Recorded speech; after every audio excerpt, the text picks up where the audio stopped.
everybody, welcome back to my channel. I am CS Bharti Gupta. Friends, do you know what are the step-by-step procedure for increasing the paid-up share capital of any private limited company?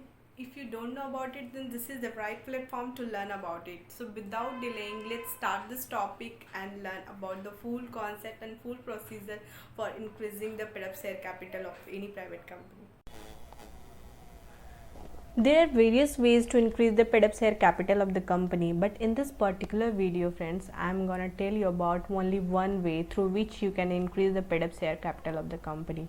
So I am talking about how to increase the paid-up share capital of the private limited company by the way of right issue.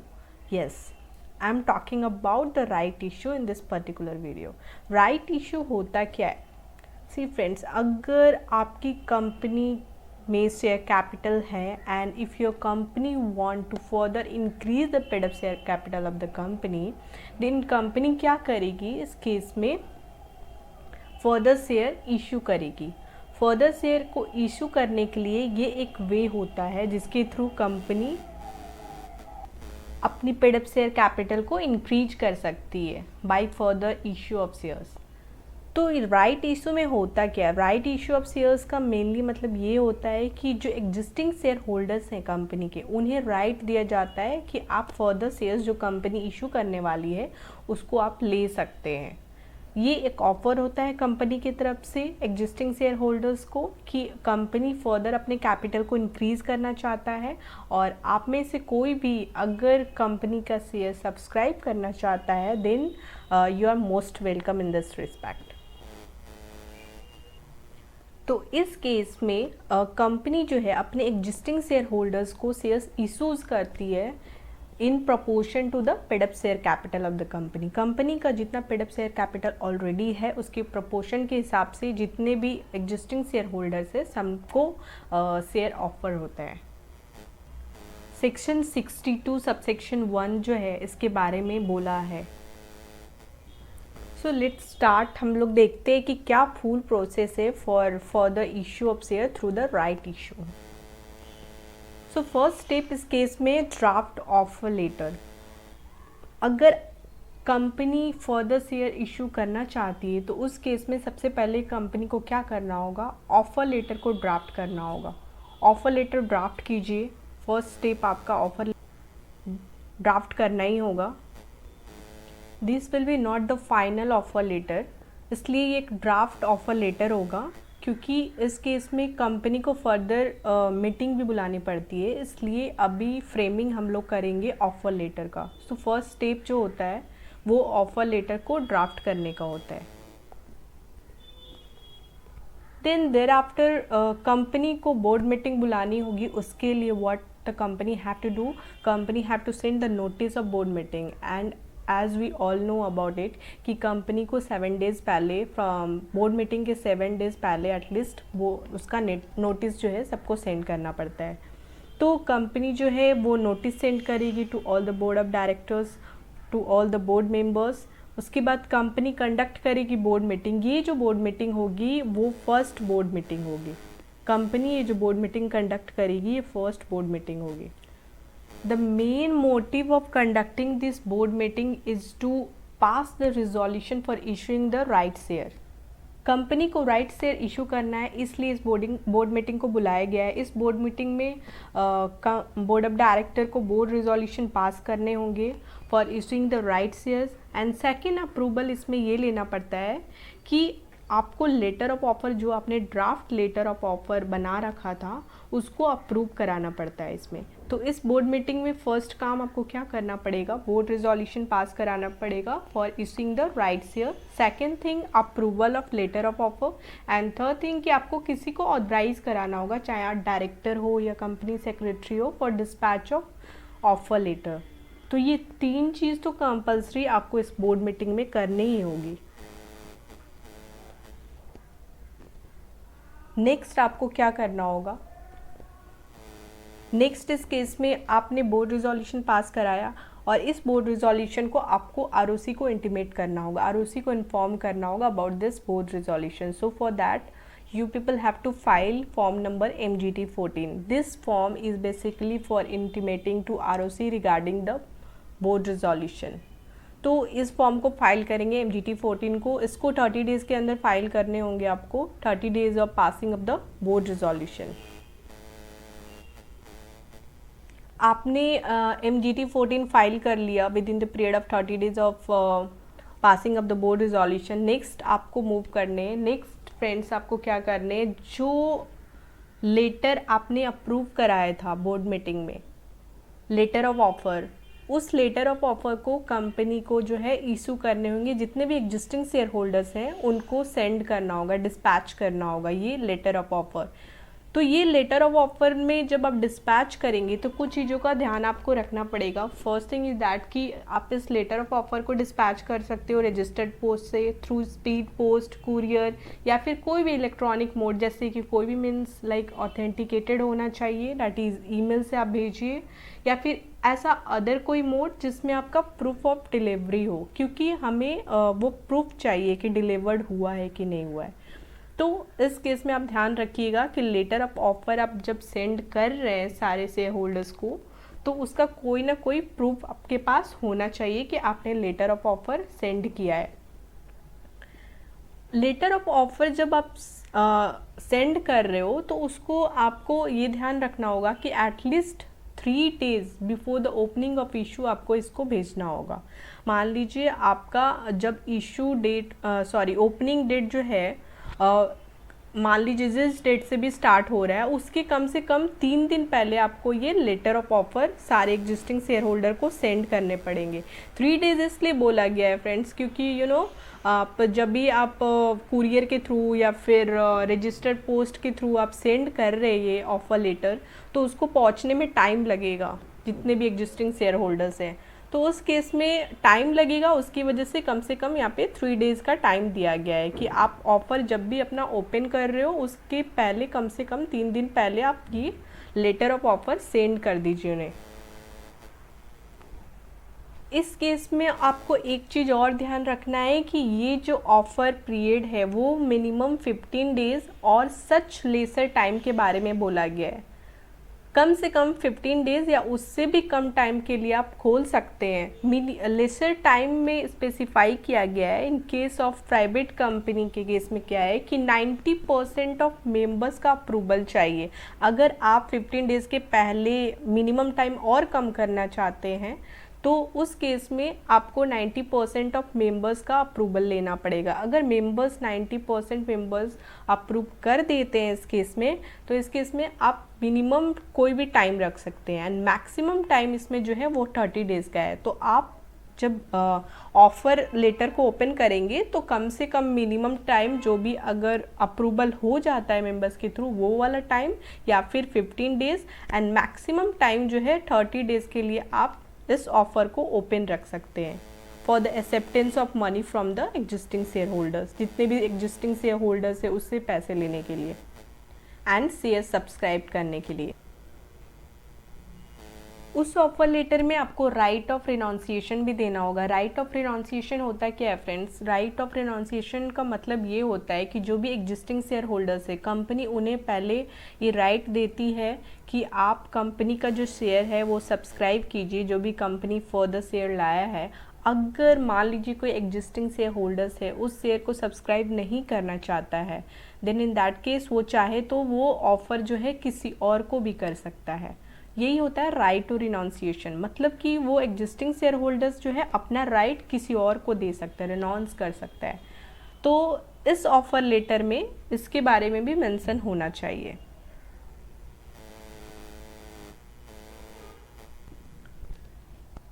अब मान लीजिए आपने जो offer का time दिया है उस time period के अंदर ऑफ़र किसी ने एक्सेप्ट नहीं किया या रिनाउंस भी नहीं किया, दोनों में से कोई भी केस नहीं हो पाया, तो इस केस में ये मान लिया जाएगा कि ये जो ऑफ़र है वो डिक्लाइन हो चुका है।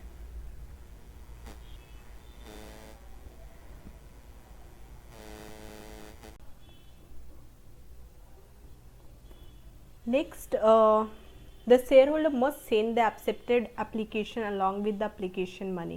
So next process में कंपनी जो है वो रिसीव करेगी application money along with application form, accepted application form, जो एग्जिस्टिंग शेयर होल्डर जिन्होंने एक्सेप्ट किया है वो अपने application form along with application money company को सेंड करेंगे। इस केस में आपको दो चीज़ों का ध्यान रखना होगा। फर्स्ट थिंग इज़ दैट कि कंपनी को कोई सेपरेट बैंक अकाउंट खुलाने की दरकार नहीं है। इस केस में कंपनी का जो एग्जिस्टिंग बैंक अकाउंट है उसके थ्रू ही कंपनी जो है ट्रांजैक्ट कर सकती है।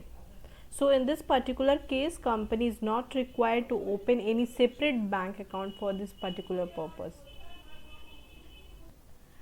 And the second part is that ki if company will receive this amount or this money, then what are the way through which the company can receive? So in this respect, friend, जो existing shareholders है that can deposit this particular amount through account pay check और else through any electronic mode, online mode, जैसे कि NEFT है, IMPS है, RTGS है, ये सब के थ्रू जो शेयर होल्डर्स हैं वो अपने डिपॉजिट मनी को कंपनी को ट्रांसफ़र कर सकते हैं। नाउ नेक्स्ट, कंपनी को अब पैसे मिल गए, एप्लीकेशन मनी मिल गई, अब कंपनी क्या करेगी, प्रिपेयर करेगी लिस्ट ऑफ अलॉटीज, जितने भी शेयर होल्डर्स से उन्हें पैसे मिले हैं उनका एक लिस्ट तैयार करेगी company. So the second work of the company is that to prepare the list of allottees. Next, company का जो वर्क है, अब कंपनी को एप्लीकेशन मनी मिल गई, लिस्ट बन गए, अब क्या, अब नेक्स्ट क्या करेगी कंपनी, कंडक्ट करेगी second board meeting. First board meeting जो अर्लियर हो चुका था that is separate and this one is second board meeting. अब कंपनी को फिर से एक बोर्ड मीटिंग कंडक्ट करनी पड़ेगी और for that one the same way company have to send notice for this particular board meeting at least 7 days before conducting of this particular board meeting. तो company notice भेजेगी, ये मीटिंग कंडक्ट करवाएगी। इस board meeting का main motive जो है pass करवाना है board resolution for the allotment of shares. First board meeting का जो मोटिव था, एम था for passing the resolution for right issue, second थी कि अप्रूवल कराना था उन्हें offer letter, and third part ये था किसी भी पर्टिकुलर पर्सन को ऑथराइज कराना था इस वर्क के लिए। बट ये जो सेकेंड बोर्ड मीटिंग है इसमें कंपनी का मेन मोटिव जो होता है for passing the board resolution for allotment of shares, क्योंकि अब पैसे तो आ गए कंपनी के पास, अब कंपनी अलॉट भी तो करेगी उन शेयर्स को, तो उसके लिए बोर्ड मीटिंग बुलाया जाता है। कंपनी को जितने भी शेयर होल्डर्स को शेयर अलॉट करने हैं उस शेयर्स को कंपनी अलॉट करेगी with in the period of 60 days of receipt of application money. जिस दिन कंपनी को एप्लीकेशन मनी मिल जाएगी सबकी, उसके बाद 60 days के अंदर कंपनी की रिस्पॉन्सिबिलिटी बनती है कि सारे जितने भी अलॉटीज़ हैं उनको शेयर्स अलॉट हो जाएं। चलिए, अब सारे अलॉटीज़ को शेयर्स तो अलॉट हो गए, उसके बाद क्या करेगी नेक्स्ट कंपनी। तो नेक्स्ट प्रोसेस होगा, आपको फॉर्म फाइल करने पड़ेंगे। 2 फॉर्म फाइल होते हैं, एक तो है MGT 14 जो ऑलरेडी आपने एक बार फाइल कर चुकी है। अब सेकेंड फॉर्म है that is form number PAS 3।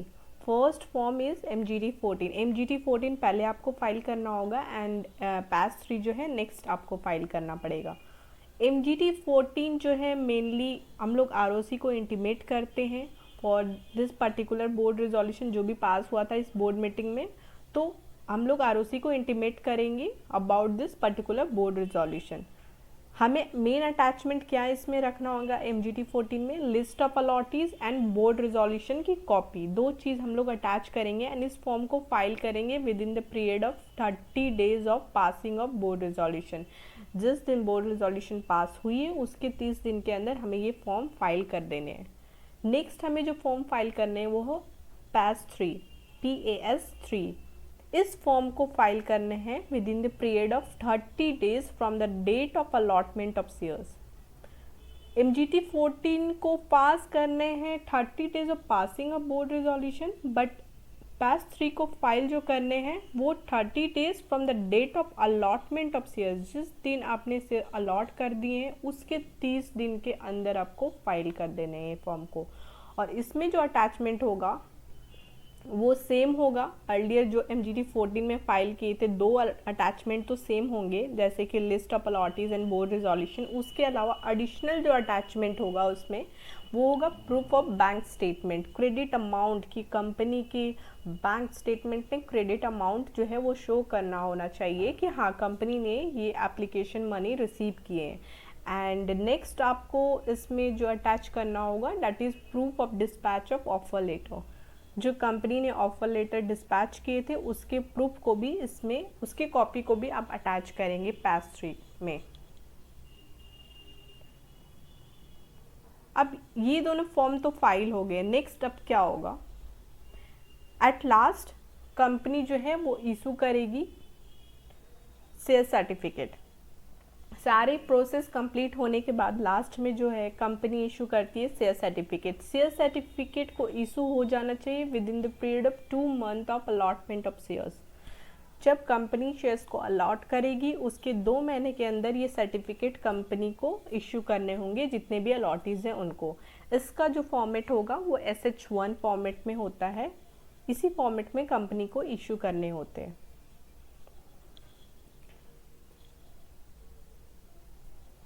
Friends ये जो प्रोसेस था थोड़ा लेंदी है, इसको रिकैप करते हैं। So let's start this recapping part. तो देखिए हमने फर्स्ट क्या देखा था कि हमें draft letter of offer ready करने हैं। Draft letter of offer company को रेडी करने हैं। कंपनी ने draft format of letter of offer ready कर लिया, उसके बाद कंपनी की रिस्पॉन्सिबिलिटी है to conduct the board meeting. For that हम लोग क्या करते हैं, नोटिस भेजते हैं। नोटिस भेज के हम लोग बोर्ड मीटिंग बुलाएंगे। बोर्ड मीटिंग में हम लोग जो भी रिजोल्यूशन की बात किए थे कि राइट इश्यूज़ के लिए हम लोग रिजोल्यूशन पास कराएंगे। एंड देयर आफ्टर ये जो बोर्ड रिजोल्यूशन पास हो जाएगी उसके बाद हमें फाइल करना होगा MGT 14। MGT 14 हम लोगों को 30 डेज़ के अंदर फाइल करने होते हैं from the date of passing of board resolution. Board resolution के 30 डेज़ के अंदर MGT 14 हम लोग पास कर लिए। अब नेक्स्ट कंपनी की ड्यूटी होती है to issue the offer letter. Offer letter के लिए जिन्हें भी ऑथराइज किया गया है वो इशू करेंगे ऑफर लेटर कंपनी का। जब ऑफर लेटर इशू होगा एग्जिस्टिंग शेयर होल्डर्स को तो उनसे क्या होगा, एप्लीकेशन मनी मिलेगा। शेयर्स जो भी सब्सक्राइब करेंगे एप्लीकेशन मनी कंपनी रिसीव करेगा। एप्लीकेशन मनी मिलने के बाद कंपनी क्या करेगा, next second board meeting conduct करेगा। सेकंड बोर्ड मीटिंग कंडक्ट करने के लिए पहले वो नोटिस भेजेगा and thereafter board meeting फिर से कंडक्ट होगी। इस बोर्ड मीटिंग का मेन मोटिव ये था कि बोर्ड रिजोल्यूशन पास कराना है for the allotment of shares. Allotment of shares के लिए बोर्ड मीटिंग हो गई। चलो अब क्या करेगी कंपनी, अलॉट करेगी शेयर्स। जितने भी लिस्ट ऑफ अलॉटीज हैं उनको शेयर्स अलॉट होंगे। अलॉट होने का एक टाइम पीरियड दिया हुआ है दैट इज 60 डेज। अलॉटमेंट के साथ साथ अब एक और काम चलेगा ड्यूटी का। कंपनी की ये ड्यूटी होगी to file form number MGT 14। MGT 14 file करके वो ROC को इंटीमेट करेगा अबाउट द बोर्ड रिजोल्यूशन। पैस 3 नेक्स्ट फॉर्म है जो कंपनी को फाइल करना पड़ेगा। इस फॉर्म के थ्रू कंपनी जो है इंटीमेट करेगा regarding this for the issue of shares. जो भी है अलॉटमेंट का डिटेल्स जो है ROC को इंटीमेट करेगी company. And at last company क्या करेगी, इशू करेगी शेयर सर्टिफिकेट, जिसका फॉर्मेट SH1 के फॉर्मेट में होना चाहिए और ये शेयर सर्टिफिकेट जितने भी लिस्ट ऑफ अलॉटीज हैं उन्हें मिल जाएगी। तो ये था फुल प्रोसेस कि एक कंपनी कैसे अपने पेड अप कैपिटल को इंक्रीज कर सकती है।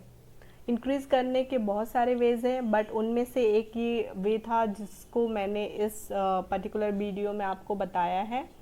तो आई होप कि मैंने आपके बहुत सारे डाउट्स को क्लैरिफाई किया है फ्रेंड्स। एंड अगर आपको मेरा ये वीडियो अच्छा लगा हो then please like it and आपका मन करे तो ज़रूर सब्सक्राइब कर दीजिएगा। Thank you for watching this complete video. Thank you.